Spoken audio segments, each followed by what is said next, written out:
메리 크리스마스. 여러분 행복하십시오. 성령 충만하십시오.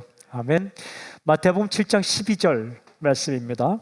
그러므로 무엇이든지 남에게 대접을 받고자 하는 대로 너희도 남을 대접하라. 이것이 율법이요 선지자니라. 아멘.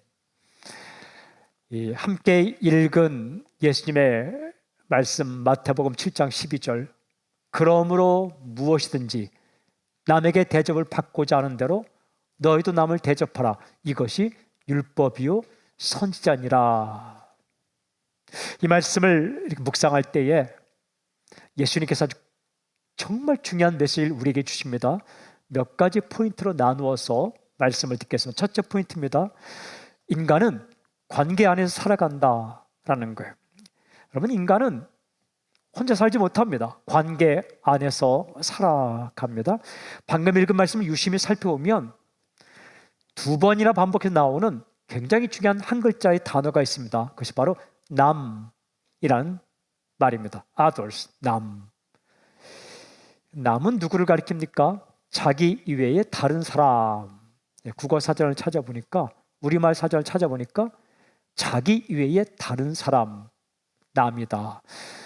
참 우리말이 기가 막히죠. 남. 아주 가깝게는 가족입니다. 부정적인 의미에서 가족이 남이란 말이 아니라 나 아닌 다른 사람으로서 가장 가까운 사람이 가족입니다. 그리고 조금 나아가면 친구, 친척. 더 확장시키면 하루를 살면서 이런저런 일들로 만나게 되는 수많은 사람들. 사람은요, 나 아닌 다른 사람과의 관계 속에서 살아가게 된다는 거죠. 다른 사람과 함께 살아갈 때 어떤 일로 서로 엮이게 될까? 함께 읽은 마태복음 7장 12절을 다시 한번 자세히 읽어보면 다른 사람과의 관계에서 서로 아주 얽히게 되는 그런 일들에 대해 말씀하시는 중요한 표현이 한 가지 있습니다. 바로 이 표현입니다. 무엇이든지. 여기서는 in everything. 본래 헬라 원문에는 모든 것이라고 기록되어 있어요. 판타호사, 모든 것. 그러니까 사람은 나 아닌 다른 사람과 함께 살아갈 때 모든 것에서 서로 얽힌 관계로 살아가게 된다. 아주 중요하게 생각하는 것뿐 아니라 사소한 것으로도 서로 얽히게 된다라는 거예요. 말 한마디에 기분 나빠지고 말 한마디에 마음이 좋아지는 게 인간입니다. 그죠? 말 한마디에 마음이 좋아질 수도 있고 마음이 상할 수도 있는 겁니다. 표정 하나에 마음이 따뜻해질 수 있고 표정 하나에 분위기가 싸늘해질 수 있습니다. 나의 결정 하나로 다른 사람의 인생이 바뀔 수도 있고 다른 사람의 결정 하나로 나의 인생이 바뀔 수도 있다. 지난 주간에 OBS라는 채널이 있습니다. 잘 보지 않는 채널인데 이렇게 돌리다 보면 가끔 이렇게 보게 됩니다. 경인방송인지 모르겠어요. 그런데 그 방송에서 하나 프로그램을 하는데 제가 다시 정확히 찾아보니까 EBS에서 이렇게 다큐멘터리 연작으로 하게 된 길 위의 인생이다라는 제목으로 나가는, 그러니까 아시아에 살아가는 사람들을 휴면 다큐멘터리처럼 찍은 거더라고요. 굉장히 감동이 있어요. 그 가운데 재방송인 것 같아요. 그러니까 길 위의 인생에서 누구를 보여주냐면 미얀마 의사 팻사몬이라는 사람의 이렇게 다큐멘터리 살아가는 모습을 보여주더라고요. 이분이 안과 의사 선생님입니다. 그런데 이분이 자신이 어릴 때 굉장히 어렵게 살았는데 고향 마을 근처에 있는 마을을 차를 타고 돌아다니면서 이동 진료를 해주는 거였어요. 그래서 의사 선생님들이 계시지 않은 마을에 1년에 한 차례씩, 그분은 여러 군데를 다니지만 그 마을은 1년에 한 번이에요. 보건소 건물이 있지만 선생님은 안 계시기 때문에 그 보건소 건물에 이제 집기를 잘 정리해서 안과 진료를 해주는 거예요. 근데 거기서 백내장 수술도 해주더라고요. 그러니까 어르신들이 전날 치료를 받았는데 다음 날 세상이 달라 보인다고 기뻐하더라고요. 근데 그중에 그 마을에 한 처자가 있는데 이떠라는 이름을 가진 그 소녀죠. 우리말로 하면 소녀인데 그 나라는 하도 일찍 결혼하기 때문에 한 13세 되면 결혼을 한답니다. 그러니까 이 처녀가 17세가 18세인데 아직 너무 수줍어하고 해서 결혼을 하지 못하고 살아가는데 이 자매가, 이 처자가 가장 부끄러워하는 부분이 뭐냐 하면 한쪽 눈이 이렇게 실명 단계까지 와서 모양도 좀 이상하고 해서 계속 수줍어하고 부끄러워하고 어디 내세우기를 부끄러워한다는 거예요. 그 마을에 사는 사람들, 여인네들은 이 뜨개질을 잘해야 되고 술을 잘 놓아야 되는데 한눈으로 하다 보니까 좀 불편한 점도 있고 해요. 그런데 이제 의사 선생님이 그 마을을 가서 그 처자를 본 거예요. 그러면서 이리 오라고. 그래서 검사를 해주는데 이 의사 선생님이 딱 여러 가지 말 가운데 한마디를 하더라고요. 그 말이 제 마음에 탁 들어왔는데 그 말이 뭐냐면 희망이 있다 하는 거예요. 아직 시신경이 완전히 망가지지 않고 시신경이 살아있기 때문에 볼 수 있는 희망이 있다. 와우, 이 한마디에 부모님들 얼굴이 밝아지는 거예요. 가슴 한켠에 아픔으로 가져왔던 딸에 대한 그 형편이 희망이 있다라는 이 안과 선생님의 한마디 말에 부모님들이 얼굴이 밝아지는 거예요. 그리고 두 번째는 그 본인 당사자의 얼굴이 환하게 빛나는 거예요. 웃더라고요. 수줍어하고 부끄러워하던 이 젊은 소녀가 웃는 거예요. 그리고 걸어가는 모습을 보여주는데 막 신나게 걸어가는 거예요. 와, 제가 그 다큐멘터리를 보면서 굉장히 감동을 받았습니다.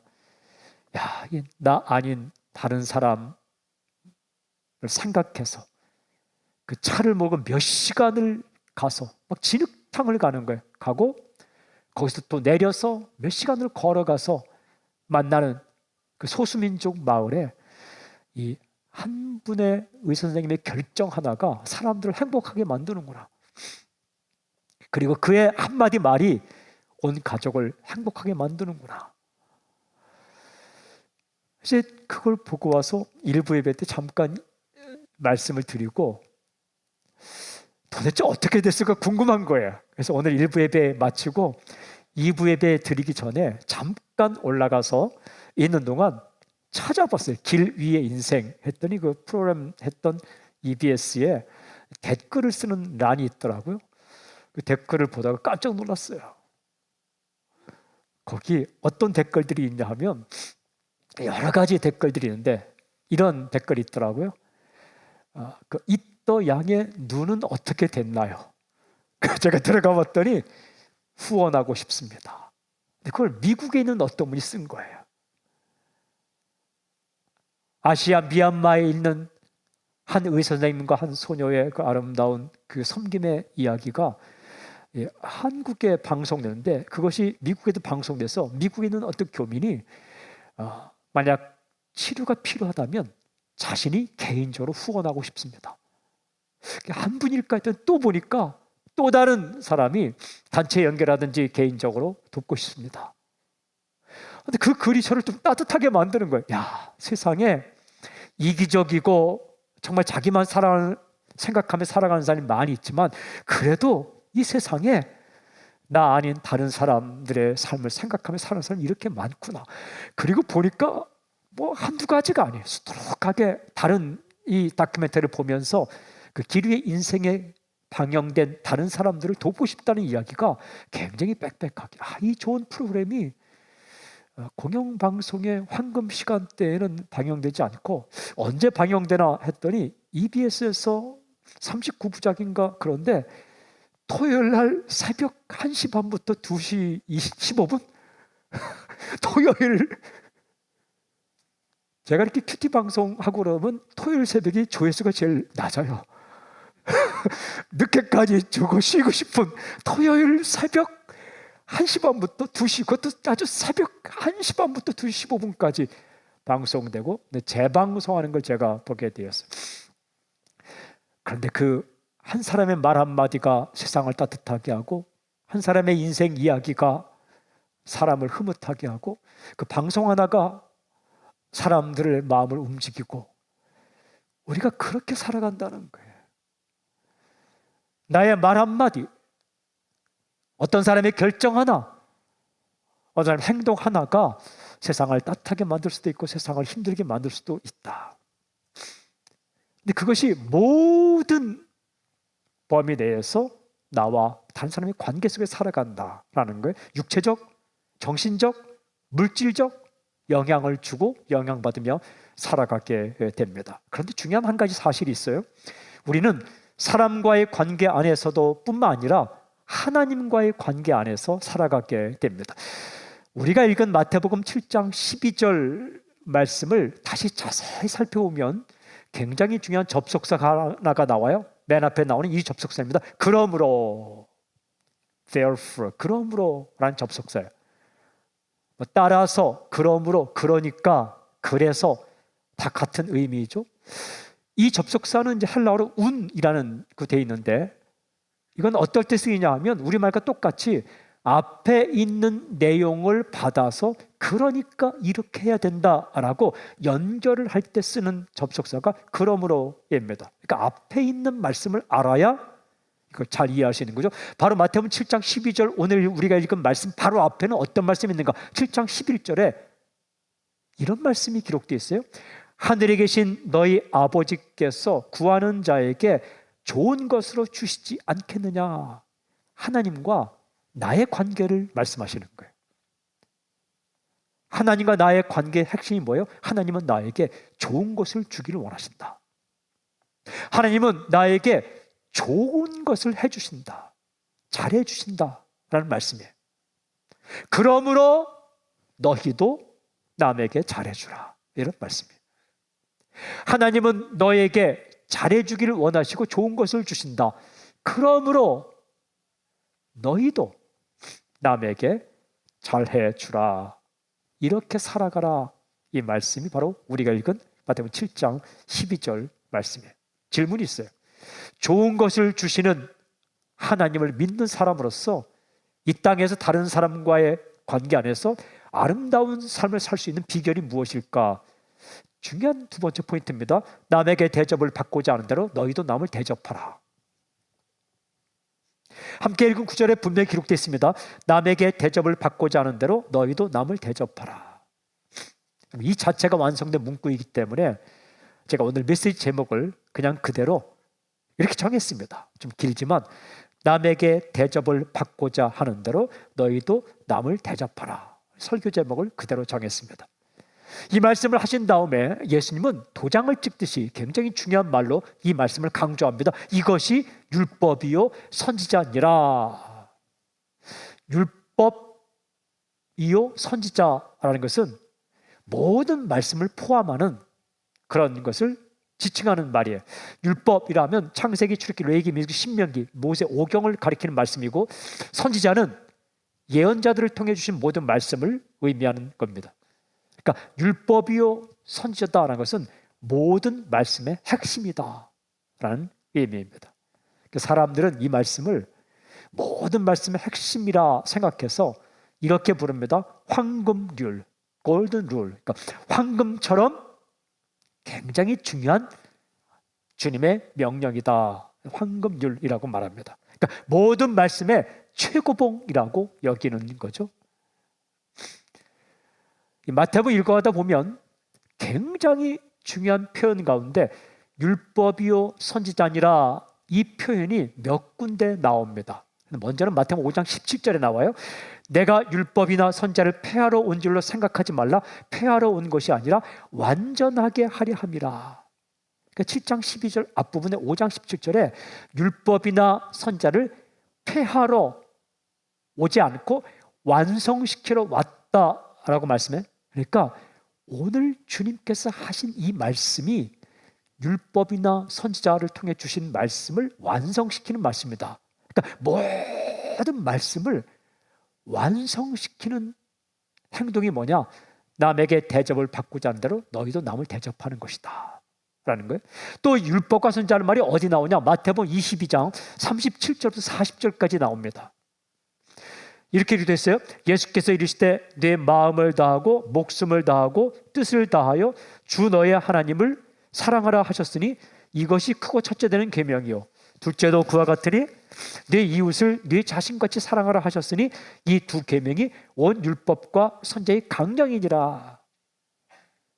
이 사랑, 하나님을 사랑하라, 이웃을 사랑하라, 이것이 율법과 선지자의 강령이다. 그러니까 율법과 선지자들의 말씀을 하나로 요약하라. 그것은 사랑하다. 이거예요. 사랑.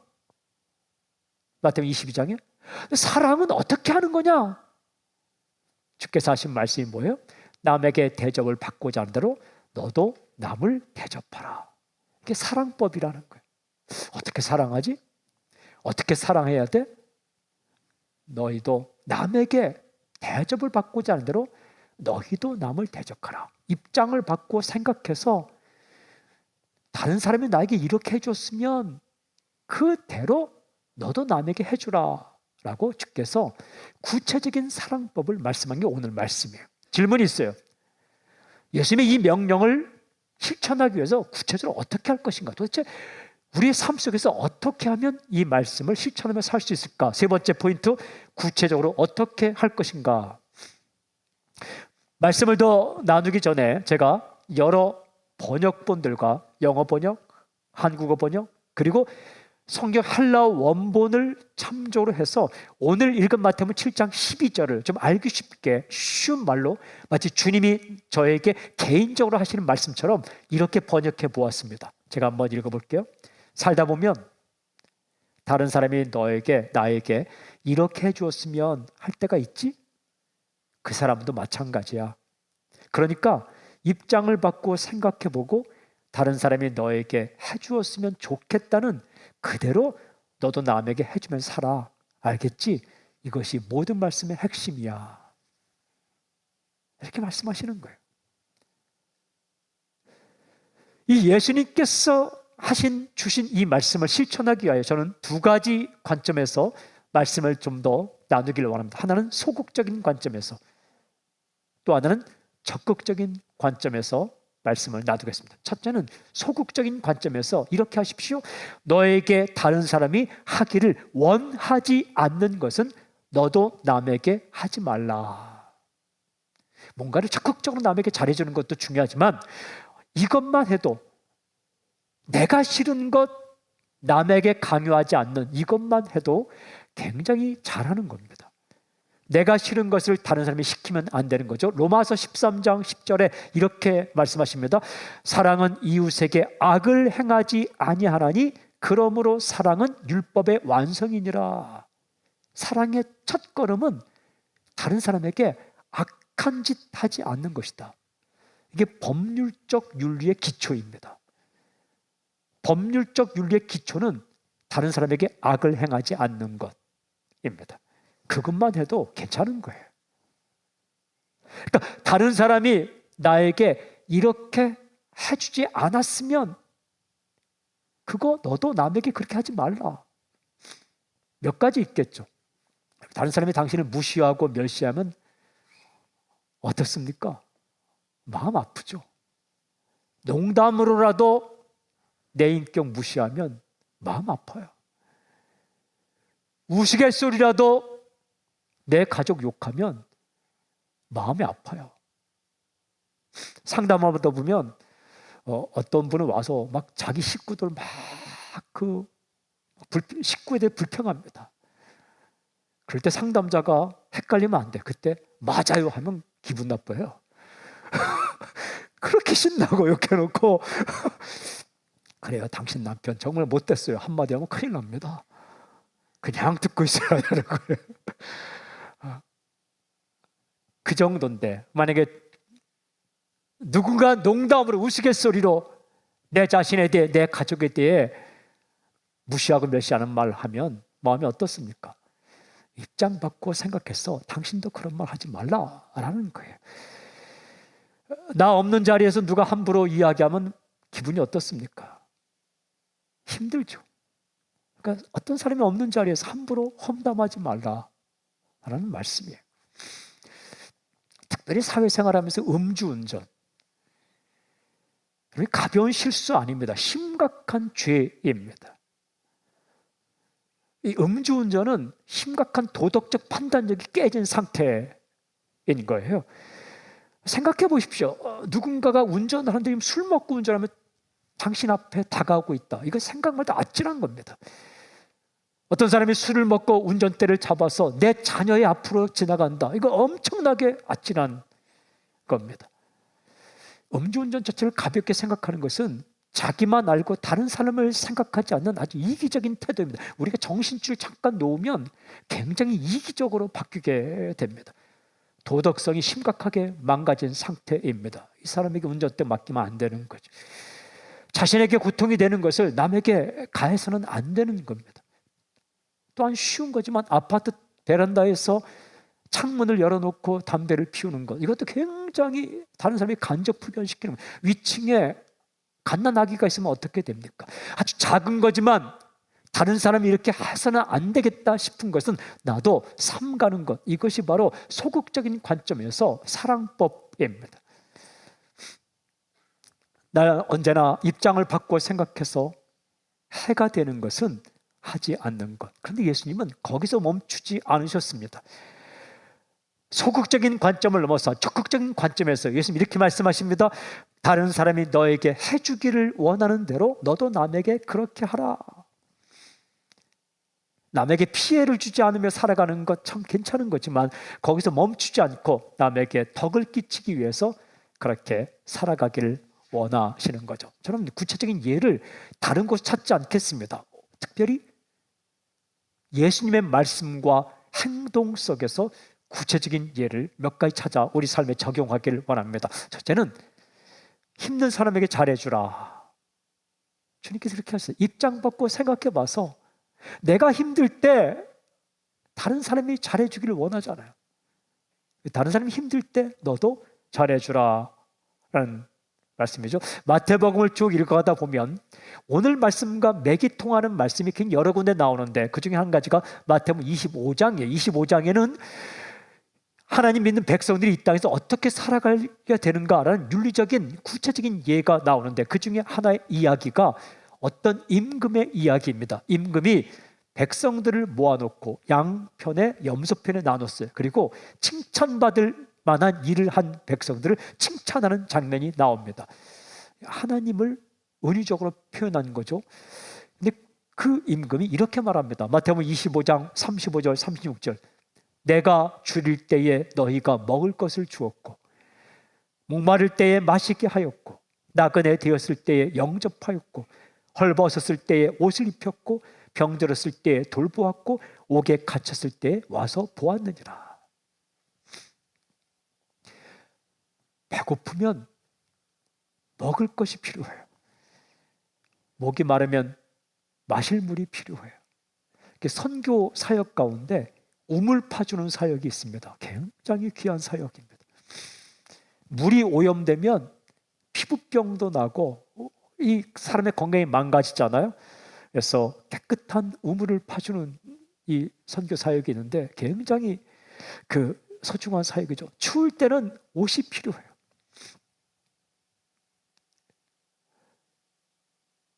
감옥에 갇혔을 때는 누군가 와서 이렇게 자신을 찾아주길 원하는 거예요. 꼭 새창살로 있는 감옥만 감옥입니까? 내 마음이 힘들고 어려워서 사람 보기 힘들 때 그것도 어찌 보면 힘든 상태이지 않습니까? 그때 배고플 때 밥 한 그릇, 목마를 때 물 한 잔, 추울 때 옷 한 벌, 외톨이처럼 지날 때에 한번 찾아와 주는 것, 병들었을 때 돌보는 것, 이게 굉장히 중요한 사랑이라는 거예요. 내가 그런 처지에 있다면 남들이 그렇게 해주기를 원하는 것처럼 너도 누군가에 그렇게 해주라. 저는 이 2021년 며칠 안 남은 연말을 보내면서 이 따뜻한 나눔이 우리 가운데 있기를 원합니다. 마태는 이 마태복음을 기록하면서 맥을 같이 하는 예수님의 말씀을 기록합니다. 마태는 예수님의 제자 중에 한 명이에요. 그래서 제자들이 그 전도대로 파송될 때 그 자리에 마태도 있었어요. 예수님께서 제자들을 전도대로 파송하면서 주신 말씀이 마태복음 10장이에요. 10장 말씀 보면 마태가 직접 들은 말씀이 기록되어 있습니다. 10장 8절, 병든 자를 고치며 죽은 자를 살리며 나병한 자를 깨끗하게 하며 귀신을 쫓아내되 너희가 거저받았으니 거저주라. 아픈 사람이 있으면 고쳐주고, 죽은 사람이 있으면 살려주고, 귀신 들린 사람이 있으면 낫게 해주고, 그냥 그렇게 해주며 살아라. 배고프고 춥고 힘들고 어려운 사람들 도와주며 세워주며 살아라. 주님의 말씀입니다. 내가 그 형편에 있다면 다른 사람이 너에게 그렇게 해주기를 원하지 않겠느냐?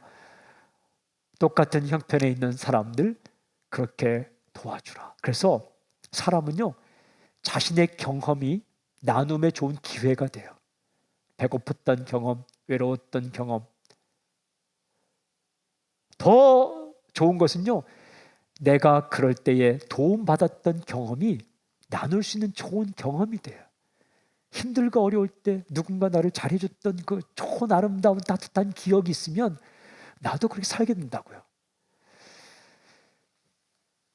이 사도 바울은 에베소 교회를 향해서 권면하면서 굉장히 중요한 권면을 합니다. 에베소 4장 28절, 도둑질하는 자는 다시 도둑질하지 말고 돌이켜 가난한 자에게 구제할 수 있도록 자기 손으로 수고하여 선한 일을 하라. 누가 내 물건 훔쳐가면 마음 아프잖아요.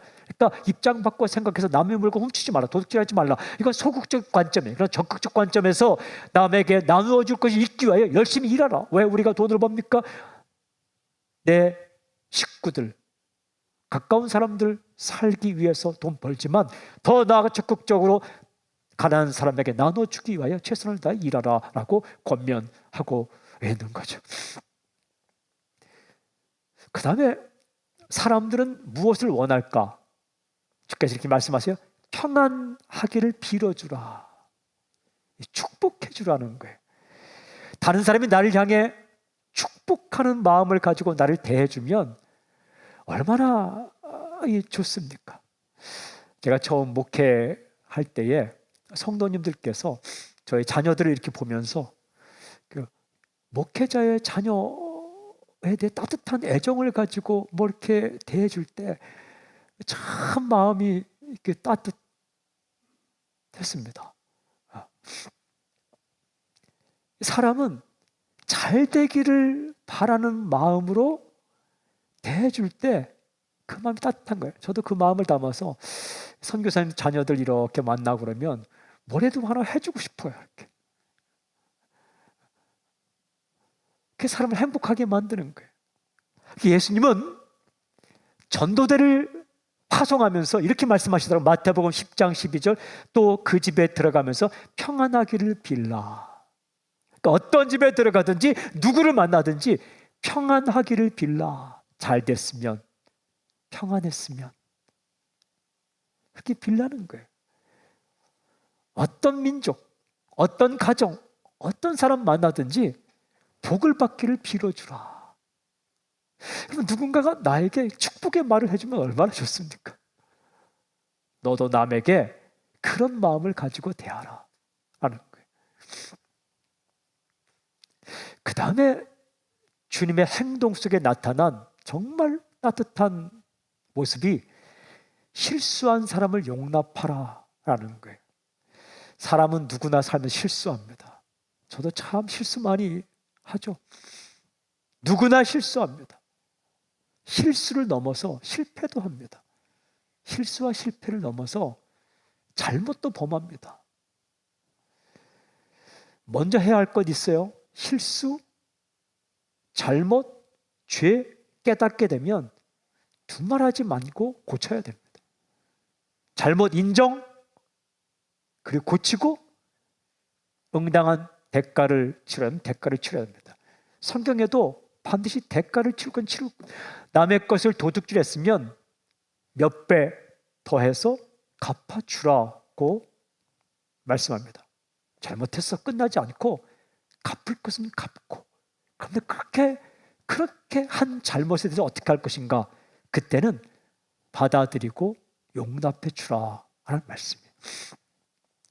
요한복음 21장에 보면 예수님과 제자 베드로의 에피소드가 나옵니다. 3번이나 예수님을 모른다고 부인했던 베드로, 그를 예수님께 찾아가 다시 만납니다. 이 다시 만났을 때 예수님은 베드로에게 어떤 말씀을 했을까? 이 말씀 속에 태도가 있는 거죠. 너 왜 나를 배반했어? 너 그리고도 제자야? 너 그럴 수가 있어? 이런 말씀 없어요. 어떤 말씀이 있을까? 이번에 다시 찾아보니까 첫 번째 말씀은 이거예요. 요한복음 21장 9절 10절. 육지에 올라보니 숯불이 있는데 그 위에 생선이 놓였고 떡도 있더라. 예수께서 이르시되 지금 잡은 생선을 좀 가져오라 하시니, 첫 번째 하신 말씀이 지금 잡은 생선을 좀 가져오라, 이 말씀 하시는 거예요. 주님께서 이 말씀으로 이야기를 트더라고요. 저는 이 말씀을 쭉 다시 한번 묵상하는데 그 행간, 이 말씀 뒤에 있는 예수님의 마음을 읽을 수 있었어요. 나는 너를 이미 용납했어, 이런 거예요. 너 같은 놈이 제자야? 이런 의미가 아니라 나는 너를 용납했어. 생선 좀 가져와 봐. 우리 그럴 때 있잖아요. 한바탕 부모와 자식이 이렇게 틀어졌다가 나는 너를 용납해서 이렇게 말 못하고, 야, 저 주전자 좀 가져와 봐. 할 때 있잖아요. 두 번째 말씀은 무슨 말씀했을까? 요한복음 21장 12절. 예수께서 이르시되 와서 조반을 먹으라 하시니, 와서 조반을 먹으라, 쉽게 번역하면 배고프지? 이리 와서 아침 먹어. 참 따뜻합니다. 베드로의 마음이 얼마나 죄송하고 미안했을까요? 그런데 예수님께서 이렇게 말씀하는 거예요. 배고프지? 이리 와서 아침 먹어. 야, 밥은 잘 넘어가냐? 이렇게 말씀하지 않았어요. 배고프지? 아침 먹어. 이 말씀 뒤에 있는 마음, 나는 너를 용납했어. 그 다음은 또 무슨 말씀하셨을까? 요한복음 21장 15절.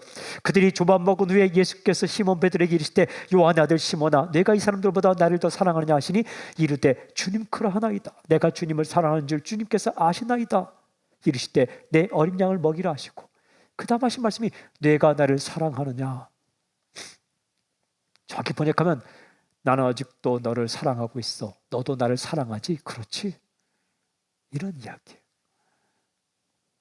그리고 마지막 말씀이 내 어린 양을 먹이라. 이 네 마디 말씀 가운데 있는 예수님의 태도가 뭐예요? 베드로를 용납해주고 있어요. 맞이해주고 있어요. 베드로가 사랑했으니까 주님 앞에 나아가는 거죠. 만약에 정말 배반의 마음을 끝까지 가지고 있었으면 도망갔겠죠. 주님 보자마자. 미안하고 죄송하고 후회스럽기도 한 마음을 가지고 주님 앞에 있을 때 주님께서 따뜻하게 다시 맞이해 주셨고, 베드로는 다시 제자의 길을 걸어가게 됐죠. 이 베드로는 베드로 전서와 후서를 쓰면서 이 주님과의 따뜻한 갈릴리 바다까지 기억을 가지고 어떻게 권면하고 있을까 찾아보니까 베드로전서 4장 8절에 이렇게 사랑에 대해 말하고 있었습니다. 무엇보다도 뜨겁게 서로 사랑할지니 사랑은 허다한 죄를 덮느니라.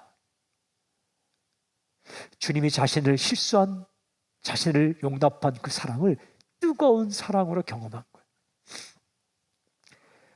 호들갑스럽거나 요란하지 않지만 그냥 묵묵히 실수한 자신을 받아주고 용납하는 그 주님의 사랑을 뜨거운 사랑으로 느꼈고, 그리고 이렇게 권면하는 거예요. 무엇보다도 뜨겁게 서로 사랑할지니 사랑은 허다한 죄를 덮느니라. 죄가 아니라고 말하는 게 아니에요. 죄는 죄예요. 그 죄에 대해서는 우리가 회개하고 중단하고 죄의 대가로 어려움을 당하게 했으면 그만한 대가를 치르는 것. 근데 그 다음 그렇게 정리한 잘못에 대해서 용납하고 받아들여주는 이것이 진정한 여기까지가 사랑이다라고 베드로는 자신의 경험을 토대로 이렇게 권면하고 있는 거죠. 또 한 가지 주님의 말씀을 묵상하다가 남이 나에게 해주길 원하는 대로 너희도 남을 대접하라, 이 말씀과 연결되는 하나가 남을 배려하라 라는 거예요. 내가 먼저 미처 말하기 전에 다른 사람이 어떻게 내 마음을 알고 이렇게 해주면 얼마나 고맙습니까? 입장을 받고 생각해서 다른 사람이 나에게 미처 말하기 전에 내가 그 사람의 마음을 헤아리고 형편을 헤아려서 배려해주면 얼마나 좋을까요? 이 성경을 읽어다 보니까 예수님과 제자들 가운데 일어난 에피소드 가운데 정말 아주 간단한 에피소드지만 마음을 따뜻하게 하고 기분을 좋게 하고 정말 흐뭇하게 하는 장면이 마가복음에 나오더라고요. 마가복음 6장 31절에 이렇게 기록되어 있어요. 이르시되 너희는 따로 한적한 곳에 가서 잠깐 쉬어라 하시니 이는 오고 가는 사람이 많아 음식 먹을 겨를도 없습니다. 하도 사람이 많이 찾아와서 밥 먹을 시간이 없었다는 거예요. 슬픈 일이죠. 한편은 사람이 많이 찾아와서 기쁘지만 한편으로는 밥 먹을 시간도 없어서 힘든 거죠. 그때 예수님께서 이런 말씀하셨다는 거예요. 너희는 따로 한적한 곳에 가서 잠깐 쉬어라.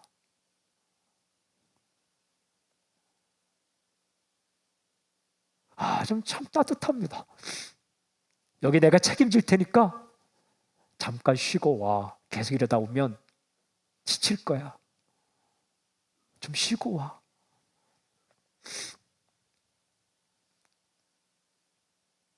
제자들 얼마나 마음이 좋았을까요? 어떻게 우리 마음을 알지? 그것도 모르고 야 무슨 쉴 생각이야. 중요한 질문이 있어요. 마지막 질문이에요. 무엇이든지 남에게 대접을 받고자 하는 대로 우리도 남을 대접하며 살 수 있는 그 밑바닥의 비밀이 무엇일까? 마지막 네 번째 포인트입니다. 그리스도 예수의 마음을 품으라. 어떤 마음을 품느냐가 중요해요. 그 예수님의 마음을 품어야 그렇게 살 수 있는데 예수님의 마음의 핵심이 무엇일까? 이 마태복음 7장 12절 오늘 읽은 말씀과 정말 맥을 같이 하는 말씀이 빌립보서에 나오더라고요. 2장 4절을 먼저 읽을게요. 각각 자기 일을 돌볼 뿐더러 또한 각각 다른 사람들의 일을 돌보아 나의 기쁨을 충만하게 하라. 자기 생각만 하지 말고 남 생각하며 살아라 라는 말씀이 2장 4절에 나오더라고요. 굉장히 오늘 말씀과 맥이 같죠? 그러면 다른 사람을 생각하며 살 수 있는 비결이 무엇일까? 그 비결이 바로 뒤에 빌립보서 2장 5절에 이렇게 기록되어 있어요. 너희 안에 이 마음을 품으라 곧 그리스도 예수의 마음이니. 예수님의 마음을 품어야 다른 사람을 돌아볼 수 있다? 예수님 마음의 핵심이 무엇인가? 이어지는 6절부터 8절 이렇게 기록되어 있어요. 그는 근본 하나님의 본체시나 하나님과 동등됨을 취할 것을 여기지 아니하시고 오히려 자기를 비워 종의 형체를 가지사 사람들과 같이 되셨고 사람의 모양으로 나타나사 자기를 낮추시고 죽기까지 복종하셨으니 곧 십자가에 죽으심이라. 예수님께서 자기 아닌 또 다른 사람 그 입장이 되셨다라는 거예요. 사람 입장이 되셨다. 사람이 되셨다. 그 위치까지 내려오셨다. 그게 예수님 마음이라는 거예요. 사람의 고통이 뭐지? 사람의 행복이 뭐지? 사람 입장으로 오셨고 사람이 되셨고 사람 입장에서 생각하셔서 이 땅에 오셨다. 그게 예수님 마음, 예수님의 인생이라는 거예요. 그날이 크리스마스예요. 여기서부터 사랑이 시작되는 거예요. 다른 사람의 입장에서 한번 생각해 보는 거. 내 얘기만, 내 한탄만, 내 하소연만 말하지 않고 한번 나 아닌 다른 사람, 가깝게는 가족, 조금 더 나 친구와 친척 더 확장시켜서 내가 오늘 만나는 그 사람의 입장에서 그곳으로 가서 한번 이 사람은 무엇을 원할까? 생각해보고 내가 저 사람 입장이라면 무엇을 원할까 생각해서 남에게 해주는 것, 이것이 사랑의 방법이다. 이게 사랑이다 라고 말씀하십니다. 사랑하는 여러분, 우리가 살다 보면 얼마나 마음이 단단해지는 몰라요. 이 일도 당하고 저 일도 당하면 자꾸 사람들이 밟고 지나간 땅처럼 딱딱해져요. 시골길도 사람도 지나가고 이 사람도 지나가고 달구지도 지나가고 차도 지나가면 땅이 딱딱해집니다. 우리 마음이 그럴 때가 있어요. 그 마음을 갈아엎어야 돼요.